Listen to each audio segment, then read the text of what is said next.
Hey gang, hello, welcome for joining me. Thank you. My name's Dan, and this is Daily Art Adventure number 923, pen and ink on top of watercolor.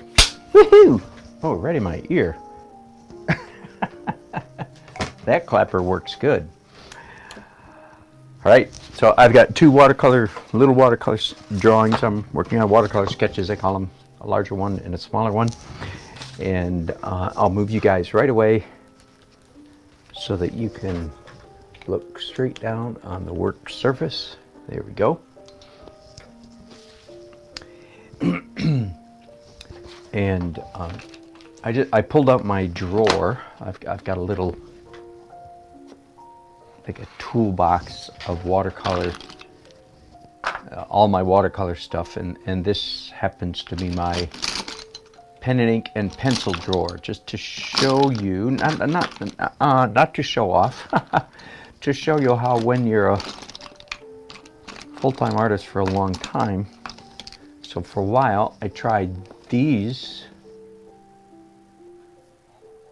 and they look wonderful, but they're not waterproof.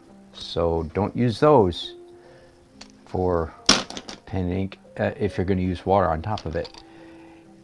Then there's a number of Microns here. I'm trying to remember why I don't use these as much these days. I think they're good. I think they're also not waterproof. But the ones that are waterproof are these, made by the same company as the blue ones, but Accurate, you know, a play on words, A-C-U-R-I-T. Accurate Professional Waterproof Technical Pen. Now, by professional, I don't know what they mean by that. It's just a marketing word. If you want to see what the old-fashioned, for decades, literally for decades, I used rapidograph pens, and I still have them, still use them on occasion. But those were the workhorses of the in the olden days. But let me pull the drawing back here and say, as you can see, I'm already well along in this project. Let me show you the photograph. This is a commission piece. This is somebody's lovely lake house. No, beach house. Not at the lake, at the beach. Really big lake called the Atlantic Ocean. Beach house. And if you've seen me before do these, then you know I did watercolor pencil first. Let me pull up some of those. And on this one I can see I did yellow and then orange and then some kind of blue, maybe this blue. Okay, so those are the three colors. And I can still see bits and pieces of those colors. For instance, one of the most dramatic is way out here in the sky. You could see the orange. So at one point in my early sketching process, I thought that this little triangle was down here, and then I moved it. I point this out to you to show you one of the ways that the watercolor pencil leaves vestiges, leaves stuff behind. Now, and I hate to say that, to say if I don't like this, then I can certainly pick up a brush, and typically for myself, I won't bother finding one. I typically have a bristle brush. Not this one, but one like this, an oil painting brush that I use to lift out watercolor. Now, it just so happens I actually like that. There's a word I'm looking for and it's slipping my mind at the moment, but something that's left over. You can see a little bit of it also up here. See, so that will mess with some of you guys. Why do you like that? Well, just because it looks cool. Also, I can see bits of it here, and there, and here. So I can see all three colors. And I actually like the effect that creates in the finished piece. I like the fact that I can see little bits of orange, blue, purple, and yellow watercolor pencil. Here's another line up here. But again, I want to hasten to say, if I don't like it, well, let's do that. Let me show you just in one instant. Let's say, like, I'm not crazy about this particular orange line right here, okay? Let's just pretend I don't like this, and I don't dislike it, but I'm willing to live without it. So just a little bit of rubbing, and it's essentially disappeared. And if I want it to disappear altogether, I just rub it longer. Does that make sense? So I want you to understand some of the mechanics of my use of the watercolor pencils. And after doing the watercolor pencil, I did pen and ink. Now, I didn't use, what I'm going to use for this session, this broadcast, are these, fine point felt tip markers. They work fine. The one thing you have to remember about this, why do I have 4 of them and 1 more over here? Because they run out fast. So that's the weakness of it. They just don't last long. But to do the outline, I'm not sure which of these pens I used. So I'm not sure that any of them are going to work. Because you have to get them, you have to baby them along. You have to fill them. First of all, there's a plunger. Whoop, that one doesn't have one in it. No wonder that's not going to work. Let me see if this one does. Okay, so it's a fountain pen. It's almost working there, almost working. And again, I would fill it with ink. Oh, again, this one is also out of ink. Anyway, why do I use a fountain pen instead of one of these? Because this is much more expressive. You push down hard, you get a wider line, and if you do, so you can do a variety of stroke. This is much more interesting. The lines made by this are much more interesting lines than the lines created with this, right? Does that make sense? By the way, when I'm doing watercolor, I always like to keep a piece of scrap watercolor right nearby so that I can experiment, practice, and see what kind of marks my brush, my watercolor is going to make. Now, I'm doing 2. I don't know if that I'll get to this one, but here's the other one. This one is dreadfully boring in its current state. Here's a couple of photographs that I'm going from. So this one really needs some work. This one looks pretty good without it, but let's get to work. So I have here 3 different sizes, I think. 02, 03, and 05. I'm going to use a middle-sized one. And again, let's do a test mark. Okay, yeah, that works for a little bit. All right, here's the main thing that I want to convey. One of the main concepts that I want to convey in this quick little demo. First of all, take a deep breath. I'm talking to me, not you. Would you not agree with me that this illustration or painting, if you will, watercolor sketch, is really quite finished? I could deliver this to my client, take the tape off, sign it. Oh, it's already signed. And deliver it to my client. I don't think they would bat an eye. Right? So it's already finished. It does not need any pen and ink. The drawing is drawn, is the point I want to make, right? So why would I do anything else to it? And the answer is eye candy. The answer is visual. The answer is texture. The answer is interestingness. The essence of a good drawing is interesting marks. And the reason I'm going to use this pen is simply to create more interesting marks. So this is a little bit plain. It could be passable as a finished painting or watercolor sketch, but I hope to make it a little more interesting. And before I get started, I want to point out some of the, perhaps you've already noticed. Let's go up here to this corner. Look at these wild and crazy extraneous marks that are not representational. What does that mean? Was there something on the wall? The answer is no. What about this right here? Was there some cobwebs hanging down? No. What about, look at this crazy stuff right here. Was there something wrong? Was there concrete cracked? The answer is no. Look at, here's something, was this a ricochet bullet or a fly, you know, an insect, you know, no. Those are all just interesting marks. Okay, so first of all, that gets me started a little bit down the path that I'm going to take further right now, which is the use of this pen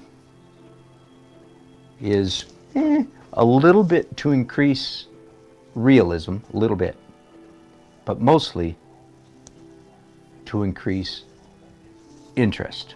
All right, now I'm going to start in one of the most obvious places, and I will be doing probably some cross hatching in this painting, probably.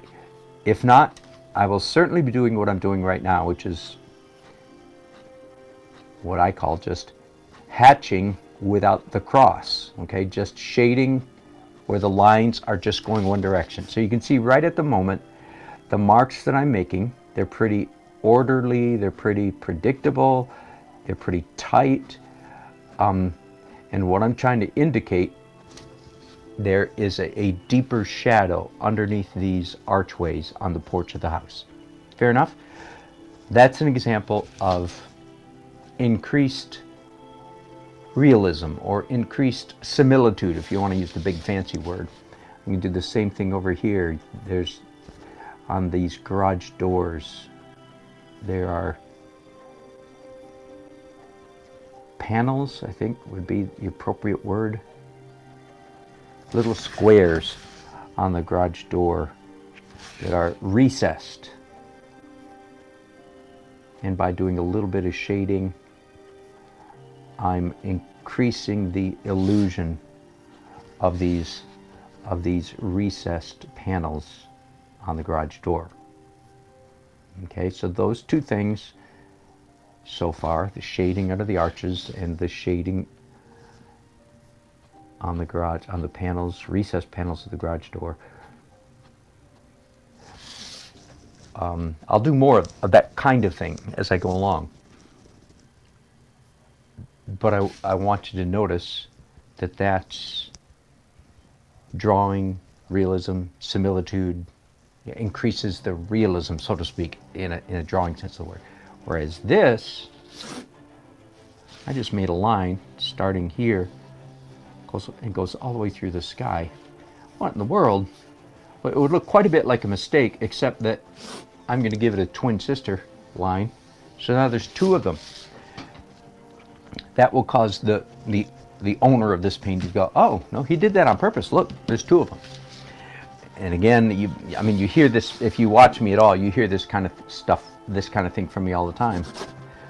There again, another big squiggle. What's that for? The answer is, I'm using crazy word, interestingness. What am I trying to do there? I'm trying to make I'm actually do some cross hatching. How about that? So I am, right there. And that obviously, again, is realism, because the sun's coming from the right, and so that's shade, right? Having done it there, I feel like, oh, okay, I should probably do it down here to be a little bit consistent. This one, I'm going to take it all the way down. Now, for those of you who've seen my cross-hatching video, you recognize this motion, don't you? I spent decades, decades and decades as a freelance illustrator making that mark. My wife said many times, if we had a penny for every line you'd ever made, we'd have millions of pennies. Don't know how many dollars that translates into, but we'd have millions of pennies anyway.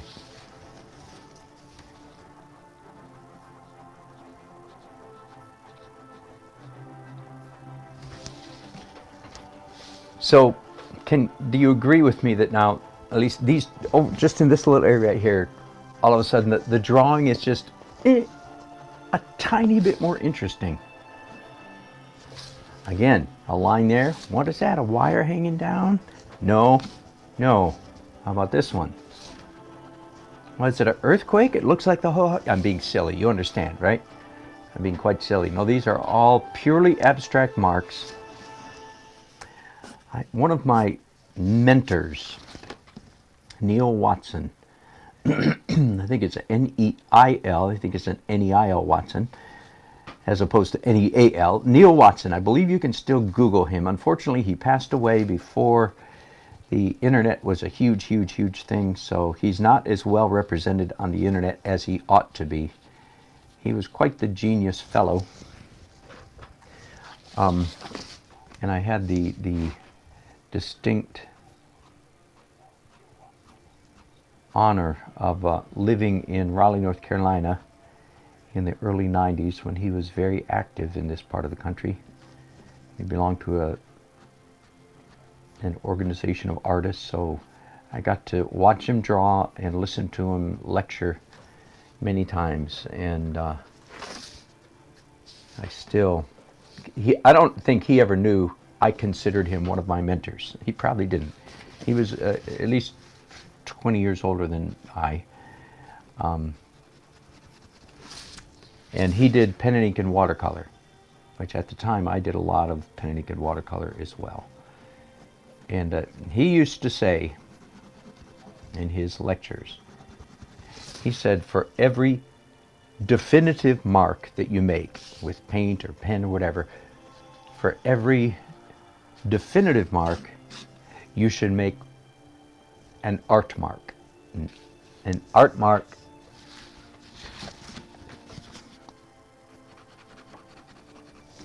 in his book was just a random bit, a random mark, like you see me doing here. So I still, perhaps you can tell, I still remember that. By no means do I do a 1-to-1 ratio like he said. I'm not really sure he was being quite literal when he said that, but it was a really good tip. And he was really good at what he did. Again, you can Google him when I'm done this broadcast. Neil Watson. Passed away way too young.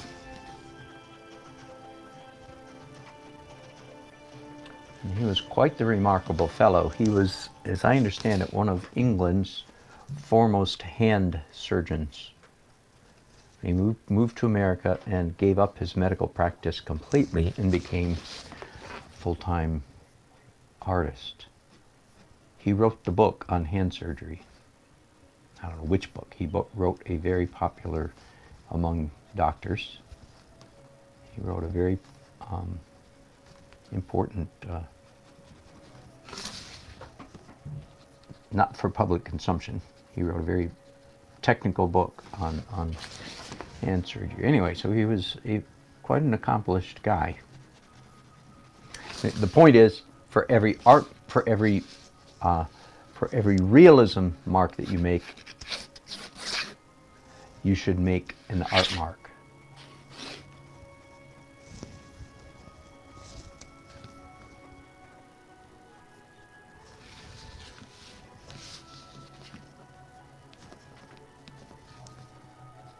I'm making some little dots and spatters here. And once again, let's be clear, why am I doing any pen and ink at all? Did you catch that? Well, to make it a better drawing, or to make it a better painting. That answer applies to everything that I do as an artist. So a little more specifically, why am I doing pen and ink marks on top of this otherwise finished watercolor painting? The answer is interesting. In this case, primarily the best word, in my opinion, would be interesting texture. I'm creating a richer or more complex texture in the painting. That's all. And that's, I think, the main lesson, if you will. Forgive me for sounding so pompous as to say this is a lesson, but the main life lesson, if you will, art lesson, would be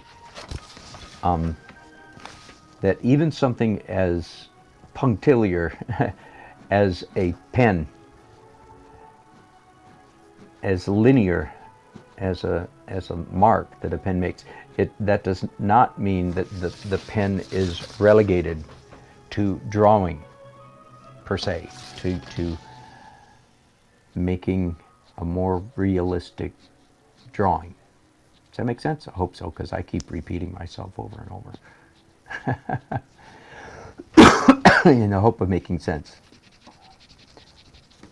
Sometimes, as you see, I'm doing hatching, sometimes cross hatching, where the lines go both ways. Other times, which you just saw me do a little bit, I'm doing what I call scribble hatching, which is where it's much looser, much faster, where the pen is making a mark in both directions, like, and it has a looser feel. See that right there? It's not as formal as this, right? This is more regular and structured, and this is more messy. So again, I'm doing that very much on purpose, for variety. But again, everything I'm doing in this phase of the drawing process can go under the general rubric of I want to create more interesting texture. And I think just with the little bit of that I've done already, I feel that I am accomplishing that.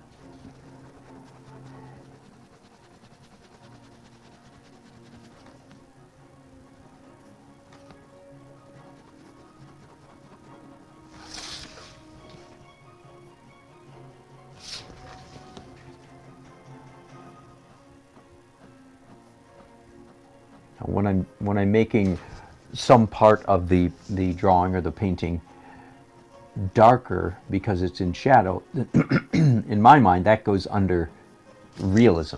Why did I just darken that? Because I want that under that eave to appear darker.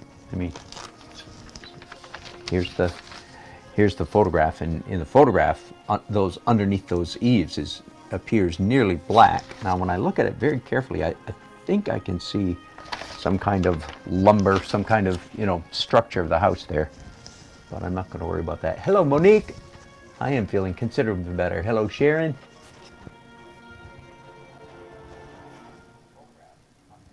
You are exactly work. Ade Olu, am I saying that right? Yes, almost cartoonish. You're exactly correct. In fact, I did. Cartooning was one of my primary jobs as an illustrator. I did tons of cartooning. Thank you for saying that in the best possible way. Yes, you are correct. Good guess. I was indeed an illustrator. And I've noticed that too. Many of the fine artists whose work I appreciate the most, many of them, in fact, were illustrators, same as I. Very common professional journey to go from being an illustrator to being a quote-unquote fine artist. What's the difference between an illustrator and a fine artist? The answer is the illustrator gets paid for his work. I'll let you finish that sentence. The fine artist might get paid for his work, but there are certainly no guarantees.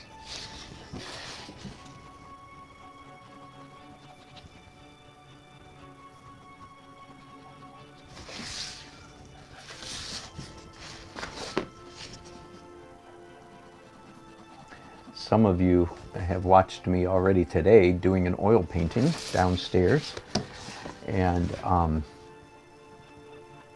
there's no question one of the things I enjoy most about my career is the variety. I really do enjoy sitting down and doing a watercolor sketch or watercolor anything because of the variety.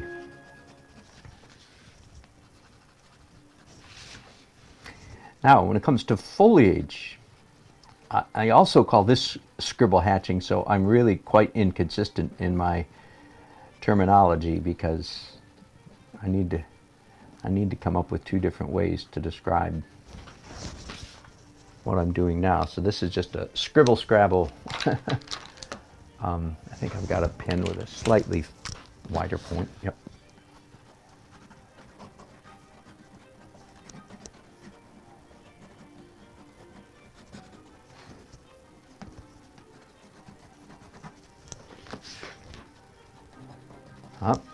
That pen is not working very well, so back to the one I had. This is a circle of boulder stone here in the front yard of this backyard, actually, really, right, of this beach house. Although that is kind of funny. You know what I was thinking as I was drawing this? Wait a minute. They're asking me to draw the back of their house. At least in my experience, most houses on the water, and this is definitely on the water here in North Carolina somewhere, most houses on the water, the front of the house faces the water, right? But they gave me this photograph to, so, okay, no problem, whatever you want. Yes, ma'am. For money, I will gladly draw the back of your house. No, that's kind of cute. So evidently, you know, they're fairly proud of the other front of their house. Even though I would guess that as people that live at the beach, the other side of the house that faces the water is just as presentable as this side. Oh yeah, and this area here is not pea gravel. We call it river stone or washed gravel. Stones about this big generally. So I'm just going to do a little bit of, well, abstract.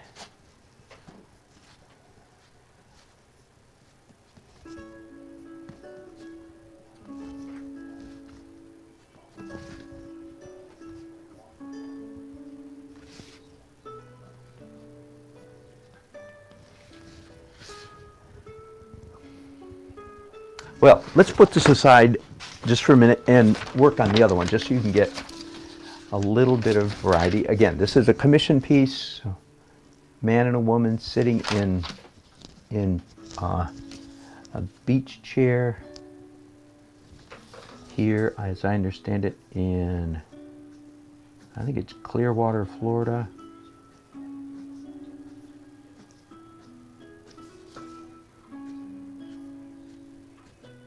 Okay, so right now, putting the lines in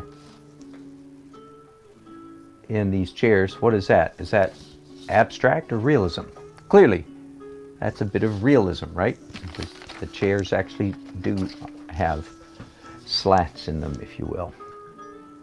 And likewise, this bar is dark, and there's dark under here. So everything I'm doing so far is increasing the realism of the painting, right? But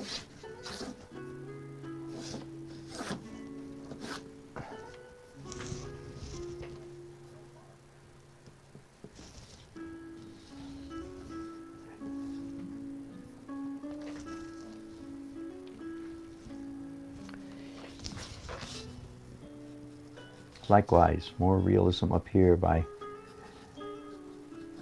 drawing, and in some cases actually literally tracing around the watercolor marks.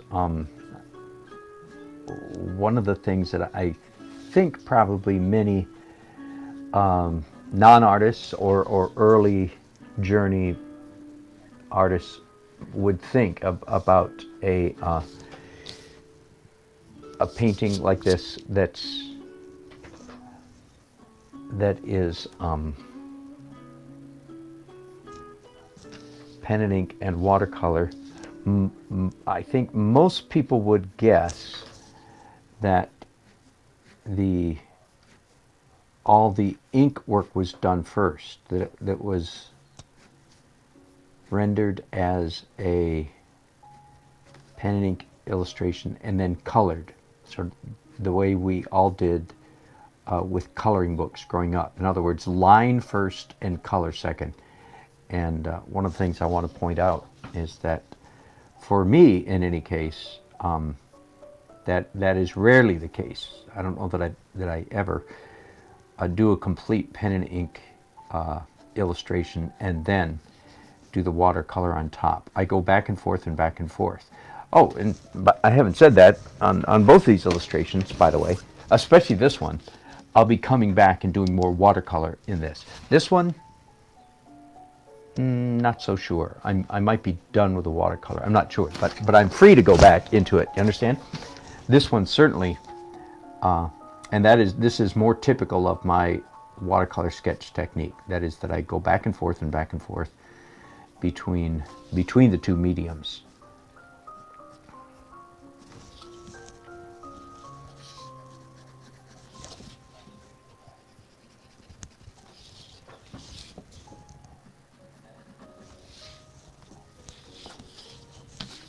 I have here this photo. I put this in Photoshop. I did that, and then my client sent me a photograph of the actual trees under which his parents were sitting, and that indeed helped quite a bit.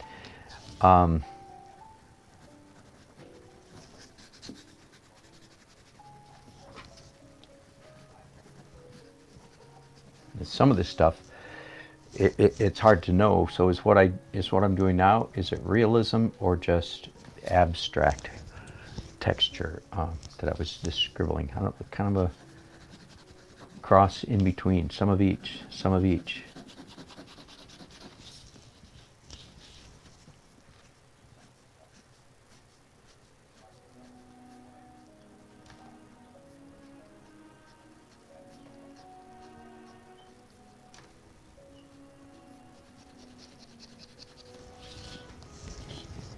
I will do more watercolor down there and here. Generally, I just feel like this whole painting just simply needs more color in it. A more intense blue, probably phthalo blue, more intense green, and so on and so forth. So I have your question though. Okay, I think I just answered it. I don't want to do this kind of shading on all of these trees. I'm going to leave this one without any. I'm going to do this kind of hatching or cross-hatching maybe later on 3 of the trees. I just made that decision right as I was talking to you there. And again, why wouldn't I treat all 4 trees, I'm sorry. Why wouldn't I treat all 4 the same way? Wouldn't that make sense? The answer is, if you're a realist, or if you're stuck in the first half of your art journey where the goal is to draw everything realistically, even if it's realism in pen and ink realism, do you understand what I mean by that? Then of course I would treat them all the same. But good news, I am not stuck in the first half of my art journey, and so the abstract visual considerations outweigh the realism ones. And for some reason I just feel like having 3 of these trees with this kind of shading and 1 without, except up here at the top, would just be a little bit more interesting painting.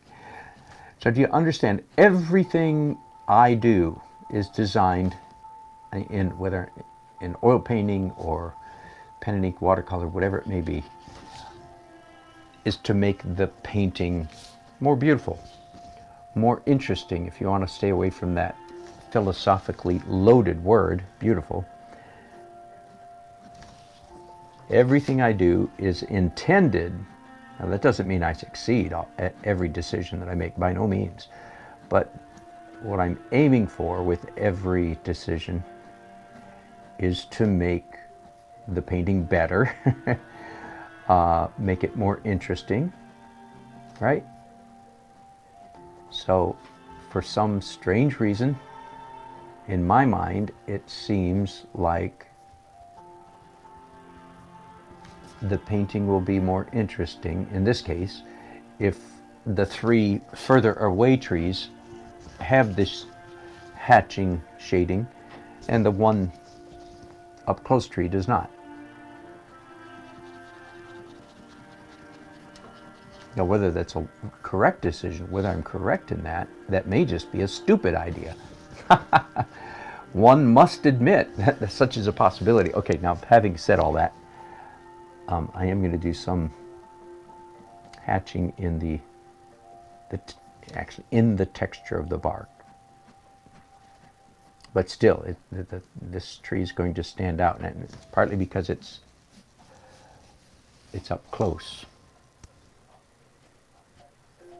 And again, the only point I'm trying to make is not everything we do as an artist serves similitude. Not everything we do is done to make it more realistic. Many things are done to serve the purely abstract or visual. If you don't like the word abstract, you can just use the word visual. So, okay, that's actually quite nice. After I got it done, it's like, oh yeah, this one is up closer, so it's like as if we're seeing more striations in the bark.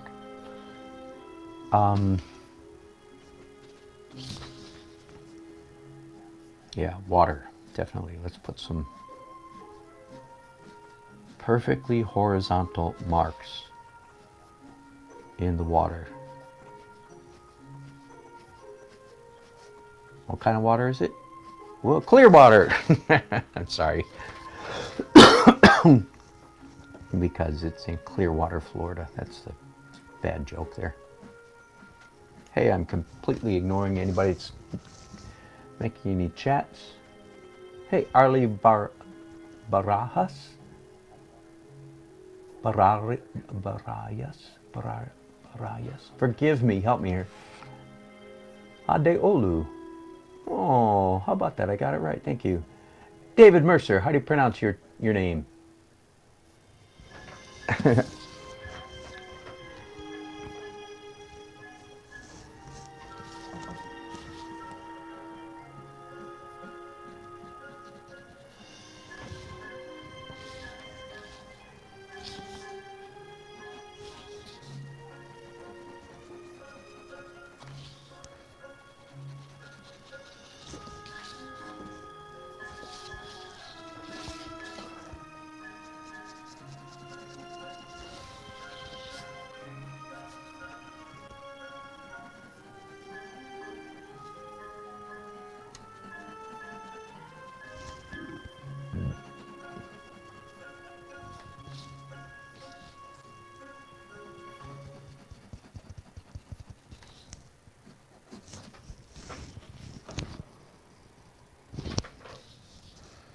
Now, this kind of scribble hatching or cross hatching is perfect for, in my opinion, perfect medium for trying to capture the texture of these palm fronds, don't you think? Right? I mean, this, look at that. It's just like scribble hatching all over the place.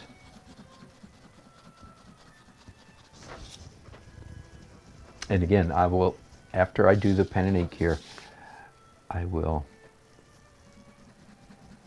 no doubt be doing more watercolor up here, even with the darkening that I'm doing with the shading here. The palm canopy is not as dark as it ought to be, in my opinion. It's very much an evening light painting. I'm assuming you can tell that. It could be very early morning, I suppose. But anyway.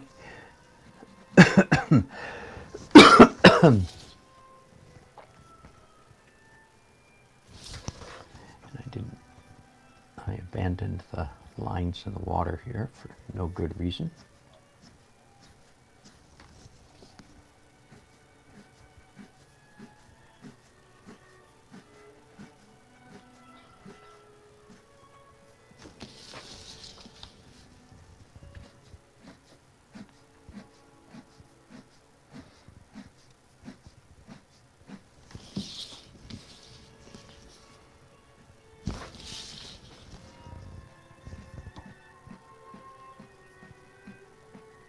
pick up a smaller pen. So this is an 03, and here's an 02. See if I can tell the difference. Yeah, slightly. So with this pen, I can create a fading effect so that these lines that I'm drawing in the water grow fainter, just as waves would, ripples in the water. So again, a touch of realism, so to speak, realism in the pen and ink world. Because in water, the striations in water, of course, really do predominantly go in that direction. All right, now, Mr. and Mrs.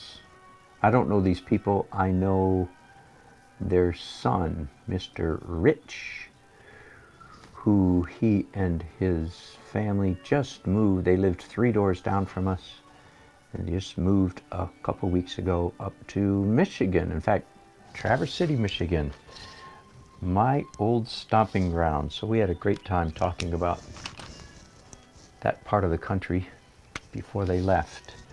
I lived near Traverse City, Michigan when I was ages 12 through 16, and I've often thought it was the most perfect place in the world for a young teenager to live.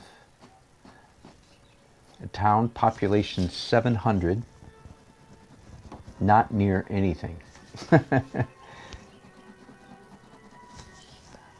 15 miles from Traverse City.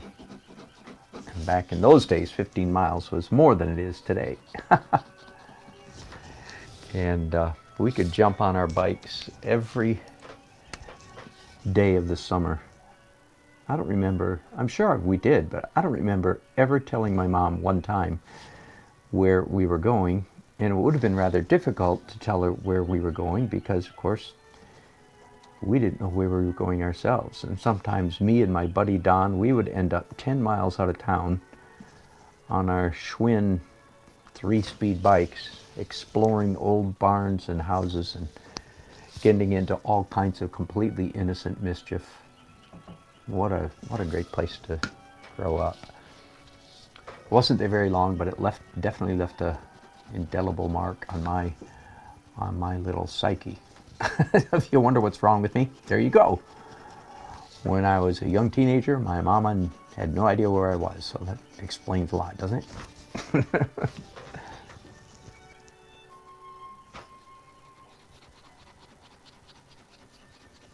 There was an abandoned sawmill. Talk about, again, a young teenager's ages 12 to 16, talking about ideal. There was an abandoned sawmill on the edge of town. I mean, completely abandoned sawmill with all the doors open, with all the saws, and the most fun part was they had a narrow gauge railroad with little flat cars on them.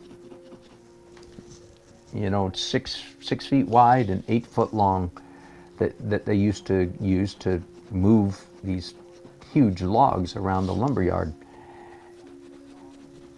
And then a bunch of 6x6, I'm just trying to make all you men envious, and a bunch of 6x6 inch raw timbers scattered all over the ground. So talk again, so just it's like boy playground, anybody? So we would build tanks on these carts that we could push, they had railroad wheels, and we could build all kinds of tanks, as we called them, with these 6x6 inch raw lumber beams, and rear back and smash them into each other. Never got hurt anything seriously. I don't remember a skinned knuckle. Oh, we must have had lots of those, lots of slivers. But anyway, happy days. It was a very idyllic time in my memory. I want to do a little bit of spattering before I put the looking for my, here it is, looking for my toothbrush. There we go.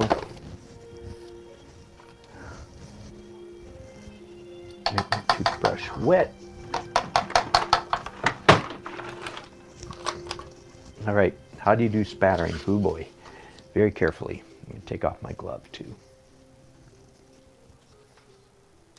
Oh no, David, you got stung by a wasp. That is not any fun. Bless you. Okay, so I'm trying to put some black India ink on this toothbrush. I might be out of India ink. All it's coming out is bubbles, but that might be enough. And let's see, I might be able to use a palette knife.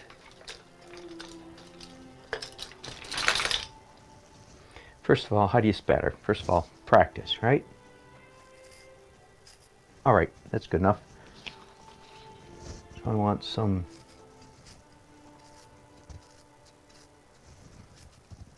you probably can't really see. I'm being pretty gentle here. I'm almost, the spattering is so fine, I'm almost just getting like an airbrush effect, almost grainy airbrush.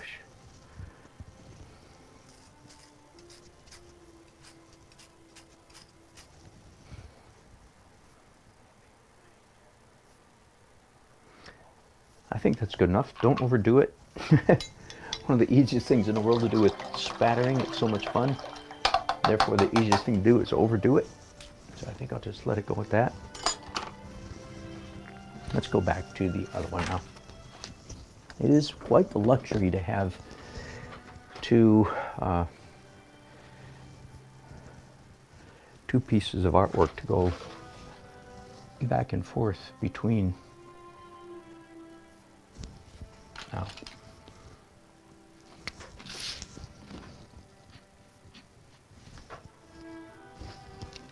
I want an O2 here.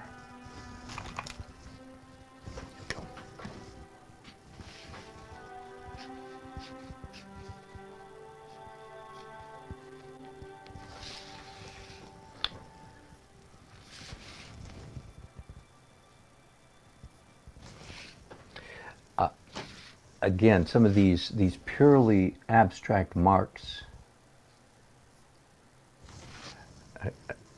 two of these lines go right through the sky. I just put 4 dots. It doesn't, that there's 4s neither here nor there, but they're perfect in parallel. And I did the same thing down here. Little things like that.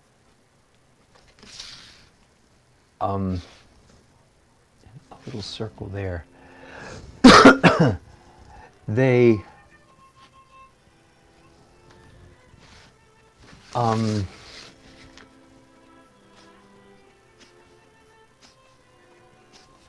cause the viewer, here's the theory anyway, here's my story, I'm sticking with it.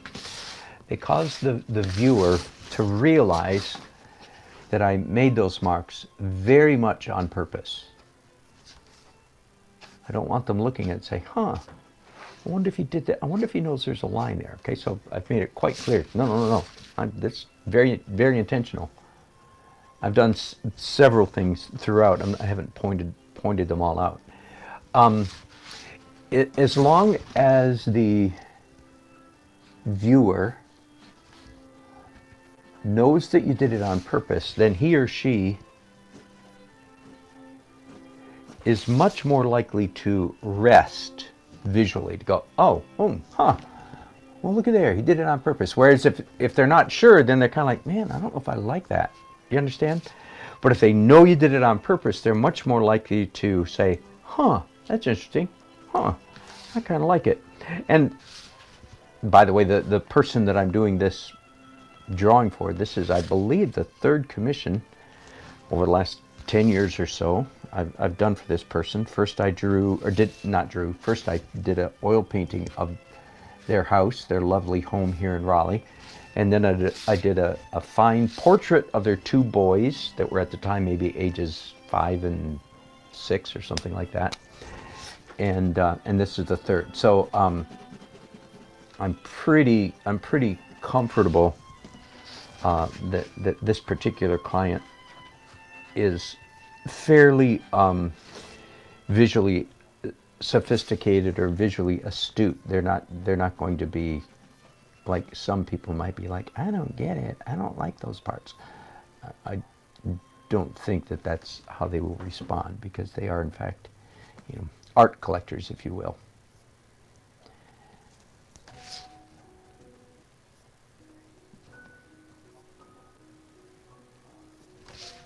Some kind of yucca plant maybe, or pampas grass, I don't know which, but a couple of things here that I want to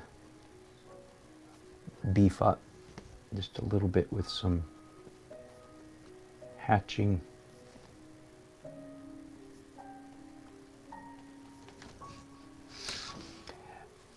Typically in one of my watercolor sketches, I give myself permission to use either whiteout.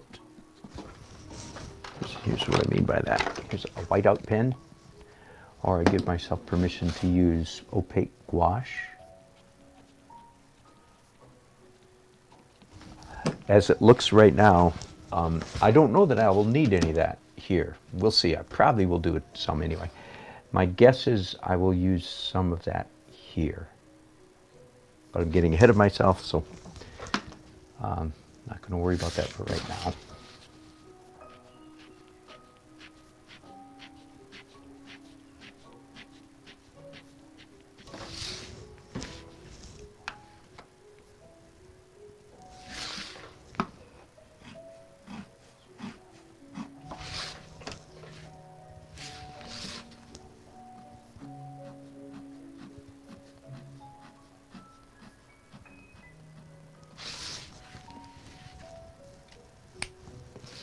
One of the things that I think makes this illustration or painting work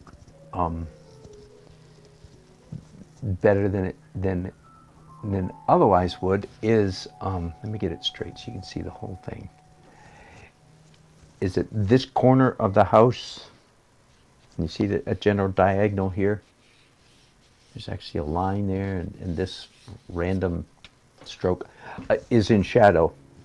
That is not the case in the photograph.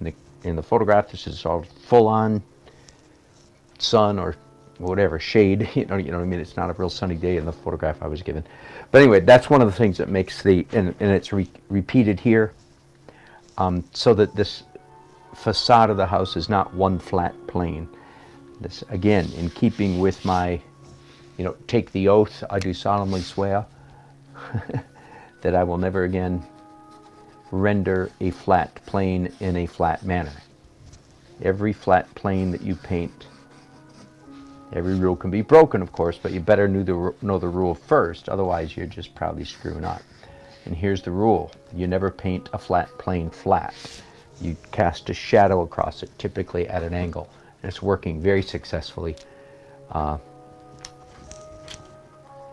this painting. By the way, after I finished the ink work on this, I masked the entire house. Including the windows, yeah. So not the roof, but I masked all of this white stuff. And everything that you see here that's white is just raw, is just virgin paper showing through. But it's coming out perfect. I don't even need to touch this.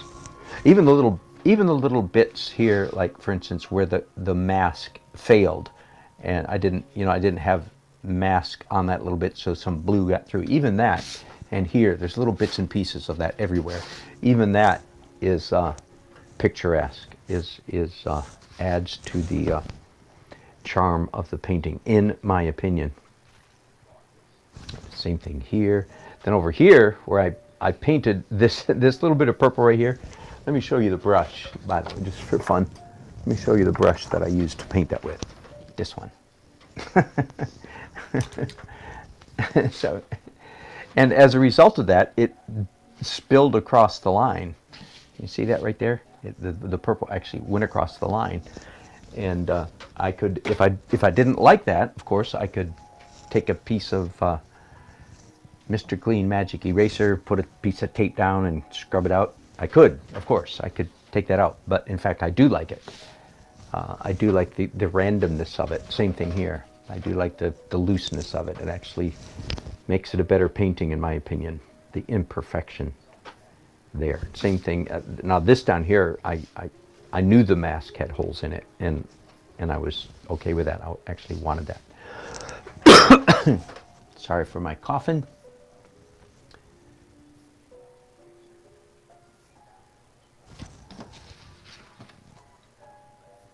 I'm going to have to think about that. I might be done. I might be all done with that. This one, on the other hand, let's come back to it and do just a tiny bit more, and then I'll wrap this up. I feel like at least I have faithfully delivered on the promise of the title, which was pen and ink on top of watercolor. And again, for any of you who are pen and inkers, especially if you want to use pen and ink in conjunction with, hang on, I'm thinking, yeah, I'm going to do some cross hatching now, some for real cross hatching on some of these trees up here. I hope that some of what I've said will be instructive for you, helpful for you. And again, probably the most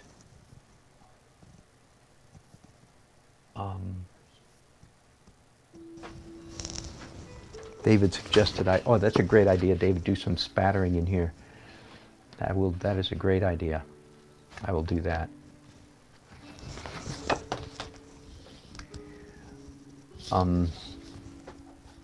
Yeah, I think that the main concept, if you want to take one, and again, if you're an artist who does any pen and ink and watercolor, then simply the fact that I did some ink, then I did some watercolor, then I did some more ink, then I'm going to do some more watercolor. That's, I think, the most instructive thing that I'm demonstrating for you here. Is it's better to go, why is it better to go back and forth? Because, so glad you asked, because one thing leads to another. One thing responds to another. For instance, right now, just because I was about to say it, I thought, oh, that's a good idea. I'm right now, with my pen, I'm actually echoing some of the lines that existed in the watercolor. Does that make sense? So like I traced there the edges of the watercolor. Now why would I do that? Well, because I think it makes it look better. Now that means when I come back with the watercolor, I might respond to those ink lines. Go back and forth, back and forth, back and forth. I hope that's making sense to you.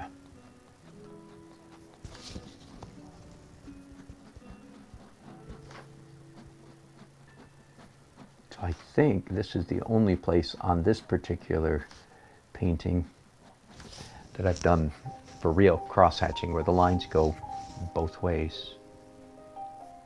I've done scribble stuff down here in the grass and up here in the foliage, but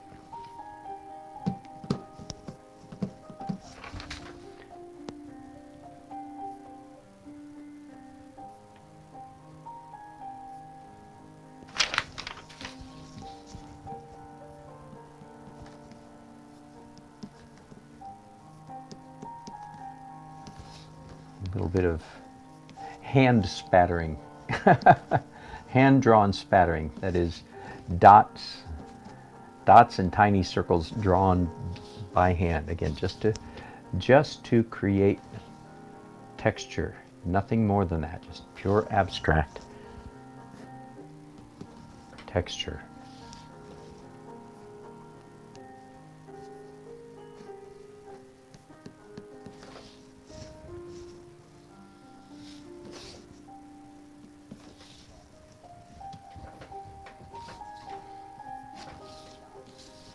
Like there was a line here that almost looked like a mistake, so I doubled it. So I did another line parallel to it. Does that make sense? I did the same thing down here. Does that make sense? Here's another one. Little line there. Somebody might think, man, why do you do that? But then when I do two of them, again, that would, in most cases, that will allay their fears, if I can use such dramatic terminology. They're more likely to rest and say, oh, wow, cool, he did it on purpose. Isn't that interesting? Huh, I kind of like it. That's what most people will say. Only people who are extremely, extremely stuck in a OCD kind of way, stuck in a world where everything must be realistic, so to speak. That's the only people that will bother, and that's a very small percent of the population, I'm assuming.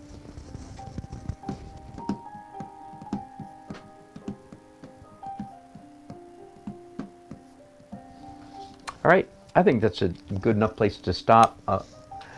I will post probably both of these paintings on my YouTube community channel. So if you go to, you're on my channel right now. Now, if you're on an iPad, for some reason, it doesn't work. That is just a hoot. But anyway, any other device, you can see the community and you can see the finished pieces. Anything, some birds in the sky. Not a bad idea. Seagulls everywhere, right? In both of these. I'll think about it, David. Thanks for your thoughts. Appreciate it. Thanks, you guys, for watching. Oh, here, let me move you so those of you who maybe came in late say, who is this guy who's talking? That's me. I've been talking. The glove is to protect the paper from the oils on my hand, because my hand has been resting on the paper for quite a long time. So very typical. Now that it's dirty, I throw it over there by the door, and I throw it in the laundry, and whoever does the laundry in our house, whether it's me or anybody else, they say, oh, one of Dad's gloves. All right. Thanks for your company. I appreciate it very much. I'll be broadcasting again tomorrow, I certainly expect. Bye-bye.